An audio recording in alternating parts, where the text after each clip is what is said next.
Edu Marathi या Marathi YouTube चॅनलमध्ये आपले पुन्हा एकदा स्वागत। सध्या आपण जे थंबनेल बघत आहोत ते बरोबर आहे। पुढच्या काही तासामध्ये सर्व प्रगणक आणि सुपरवायझर्स यांचे सर्व प्रकारचे मानधन जे की पहिल्या टप्प्याचे जनगणनेसाठी देण्यात येणार होते ते म्हणजे 9,000 रुपये हे लवकरच जमा होणार आहेत।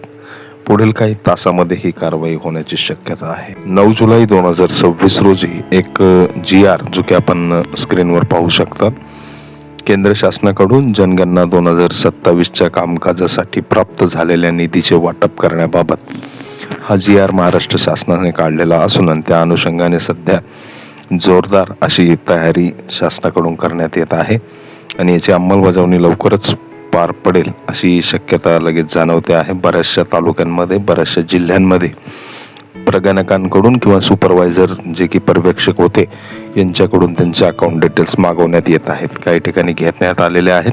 त्यामुळे पुढील काही तासांमध्ये आपल्याला या ठिकाणी आपले जे पहिल्या टप्प्याचे जे काही मानधन आपल्याला ठरलेले आहे ते मानधन आपल्याला मिळणार आहे।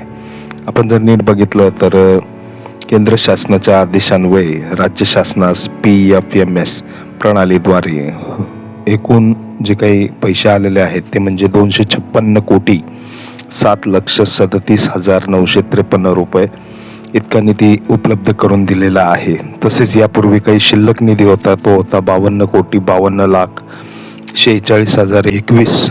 अशा प्रकारे जनगणना 2027 करता एकूण रुपये जे की 308,59,83,974 रुपये हे जमा झालेले आहे। त्यामुळे आपण नक्कीच म्हणू शकतो की पुढील काही दिवसांमध्ये किंवा पुढील काही तासांमध्ये आपल्या सर्वांच्या खात्यावर पहिल्या टप्प्याचे जे काही मानधन निर्धारित आहे ते मानधन आपल्याला मिळेल। अशाच जनगणनेच्या प्रत्येक व्हिडिओसाठी आपल्या चॅनलला सबस्क्राईब करा आणि बेल आयकॉन दाबा।